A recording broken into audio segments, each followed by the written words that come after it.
Sunod-sunod ang mga impeachment complaint laban kay Pangulong Ferdinand Marcos Jr. na inahain sa Kamara ngayong linggo. Pag-usapan natin ito kasama si Attorney Dino De Leon, ang Director ng Human Rights and People Empowerment Center Incorporated at syempre, host ng With Due Respect. Magandang gabi po, Attorney Dino. Welcome back sa Arangkada Balita. Magandang gabi, Jack, tsaka sa lahat ng ating mga tagapakinig. Yes, Attorney Dino, I'm sure nakita nyo yung mga impeachment complaint na final po ngayong linggo. May nakita ho ba kayong pinagkakaiba? Ano yung mga distinct differences po ng mga yan? Well, ako masasabi ko rin naman talaga, totoo naman yata yung mga hinahinala na yung first, hindi natin alam kung sinadya ba o hindi, pero sa akin nakita nung binasa ko yun parang walang basehan na mahihina yung mga aligasyon doon, di ba? Una sa lahat siyan yung pagigidnap daw kay Rodrigo Duterte, pero kitang-kita naman na based yun sa ating domestic law na pinapayagan yung tinatawag nating surrender, na pag-usapan na natin na ilang beses yan. Yung pangalawa, yung masama daw yung investigasyon sa ICI, pero kahit naman masama yung investigasyon sa ICI, kung laki yung sa ICI, hindi naman yung impeachable offense, no? So yung una, alam ko mahina, no? Ito pangalawa at pangatlo, mas malakas yung doon sa Makabayan Block, at least mas pinagtrabahuhan. Pero sa akin ultimately, 'di ba? Ang impeachment kasi batay dapat sa dalawang bagay. Una, may ebidensya ba? And hanggang ngayon, sabi ko nga, hindi pa ako nakikita ng malakas na ebidensya linking President Marcos to the flood control scandal. No? In fact, sabi nga natin, di ba, siya yung una naglabas niya nung June, July. At saka, siya ngayon naggawa ng ICI. No? Having said that, hanggat hindi pa ako nakakita ng clear, convincing evidence, parang nahihinaan pa ako dun sa mga impeachment complaint. At least, kung ang pinag-uusapan natin ay yung flood control scandal. Ibang usapan siguro kung meron pang ibang usapan. Pero kung yung flood control scandal, kung yung supposedly pag-turnover kay Rodrigo Duterte sa International Criminal Court, na meron naman talagang jurisdiction sa balawakang patayan na nangyari sa ilalim ni Rodrigo Duterte, hindi yun sa akin valid grounds. No? So, siguro kung gusto talaga nila ng totoong akusasyon, tingnan lang mabuti yung ebidensya. Ang nakikita ko malakas na ebidensya talaga ay yung susunod ng mga impeachment complaint laban kay Sara Duterte.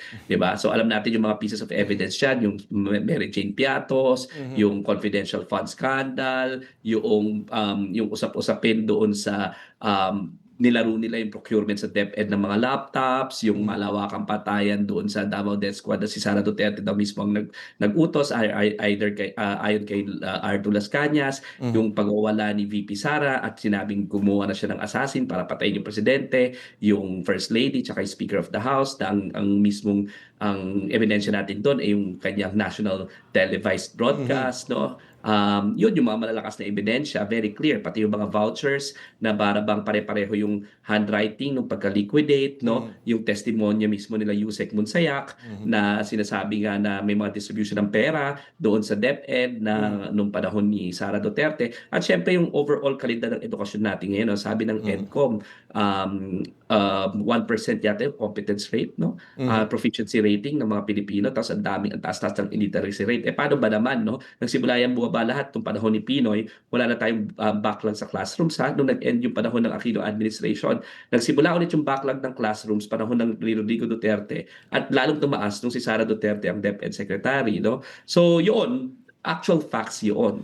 Hindi yung haka-haka, hindi yung political stand. Pero yung kanilang mga impeachment nila, impeachment complaint kanina nila Mike Defensor, para bang political stand, kasi hindi naman sila makapagturo ng clear na ebidensya linking President Marcos, no, to at least the flood control scandal, and yung doon sa pag-turnover niya kay Rodrigo Duterte, that's basically legal. So if they really find a basis dun sa dalawang issue na ito, I don't see any strong evidence at this point in time.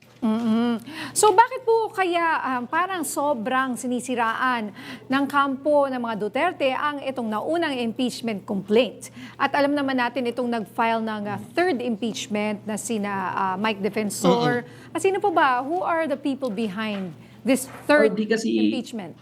Hindi niya yung first complaint. Kahit ako nahihinaan hindi maganda yung pagkagawa. Siguro kaya sinisiraan nila kasi pangit kaso, ang question ba, just because pangit, automatically ba nilaro? or pangit lang talaga kasi wala naman talaga malakas sa ebidensya, no? So para sa akin lang, at least yung pagkakagawa, hindi ako nagandahan, no? Pati yung mga akusasyon at aligasyon doon, parang wala ako nakikitang ebidensya. Yung pangalawang grupo, yung grupo nila Mike Defensor, di ba? At yung pangatlong grupo, yung sa Makabayan Block, no? Yung sa Makabayan Block, medyo mas maganda yung pagkasulat. Pero yung, Is it again, the when same it comes to allegations? evidence, Same allegations ba? Yung Halos sa same allegations, Makabayan? no? Same as the first? Yung sa Bakabayan, hindi ko pa nababasa ng gusto kasi kaka-file lang, di ba? Opo. So kailangan ko pang tingnan mabuti yan. Pero nung nakita ko yung dati nilang draft kasi, mas maganda yung pagkasulat, no? So ang punto ko lang is, yung mga aligasyon, lahat ng aligasyon, kasama yung sa Makabayan Block, tsaka kasama yung dun sa Calamite Defensor, wala akong nakikita pang at least compelling evidence. Sa akin naman, bilang isang abogado at bilang isang mamamayan, no, na tumitingin naman talaga ng issue ng accountability, pag nakakita ko ng compelling evidence, sabi ko nga sa inyo, Ninya, Jack, and the track record siguro will speak for itself. Isa pa ako sa pangunguna na mag-file niyan, no? Pero as of now, wala pa ako nakikitang malinaw na batayan na impeachable offense, at least dun sa mga issues na pinaparatang nila. Tsaka yun nga, Attorney Dino and partner, no? Kung tutusin yung doon sa unang impeachment complaint, yun yung narrative ng mga DDS na kinidnap si kanilang tatay Digong or sinasabi gumagamit ng ipinagbabawal na droga Tapos ang ngayon ating Pangulo. sasabihin- Pero ngayon, sinisiraan nila yung mismong unang impeachment complaint. Kung tutusin, yun naman yung kanilang narrative. Bakit po kaya ganun? Yung kasi yung mga akusasyon nila, kasi nga gusto nila mauna yung impeachment nila, mauna yung mai-refer no, sa Justice Committee. Kasi tama nga naman, di ba, kung yung first impeachment, mas gusto nila yung pagkasulat ng sa kanila, pagkasulat sa kahit pareho yung akusasyon at alegasyon, mas gusto nilang yun yung ma-refer. Kasi nga, ito yung referral to the Justice Committee will be the ones that will trigger, di ba, will trigger the 1-year bar rule. No? So sabi ko nga, yung pagkasulat, mas nagagandahan ako doon sa pangalawa at sa pangatlo. Pero as to whether yung mga aligasyon doon merong ebidensya, at least na nakikita ko ngayon, yung mga ebidensya, hindi ako nalalakasan. Oo, pero ito hindi pa naman na forward no sa Justice Committee attorney. So kumbaga yung dalawa nga hindi ata natanggap din ng SecGen dahil wala nga siya. Wala siya na sa Taiwan. So bakit ba parang nagmamadali or hinahabol? Meron ba itong deadline na kapag hindi nila na-file yung impeachment complaint, yung nauna na lang yung tatanggapin? Ano nga ba? Kasi may 1-year bar rule din yan, di ba? Ako din at saka Jack, kahit na hindi ako naniniwala dito sa ebidensya nitong impeachment na ito, tama yung sinasabi nila na tinanggap dapat ito ng Office of the Secretary General. The Secretary General does not need to personally accept this, no. So as to whether why hindi yon, di ba, dynamics yan ng House, pero ako I will always urge the House to do the right thing, di ba, kung